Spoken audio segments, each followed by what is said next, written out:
Understanding early hours, a guide for English learners.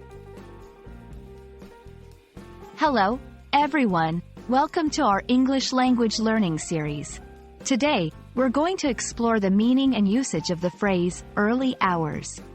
This phrase is commonly used in English, and understanding it can really help you in day-to-day conversations. Let's dive in. Early hours refers to the period of time just after midnight and before the morning. It's the time when it's still dark outside but a new day has technically begun.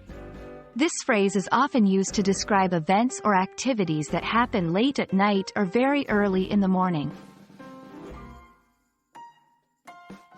Now, let's see some examples of how early hours is used in everyday language. 1. I was awake in the early hours of the morning. This means someone was awake around 1 to 4 a.m. 2. The party continued into the early hours. Here, the phrase indicates that the party lasted until after midnight, possibly till dawn. 3. She left in the early hours to catch her flight. This suggests she left her house very early in the morning, when it was still dark. It's important not to confuse early hours with early morning. While both refer to the beginning of the day, early morning typically means the time around sunrise, usually from 5 a.m. to 8 a.m. In different cultures, the concept of early hours might vary.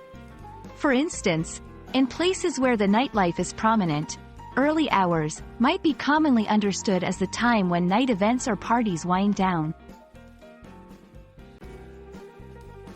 I hope this video has clarified the meaning and use of early hours for you. Understanding such phrases can really enhance your English communication skills.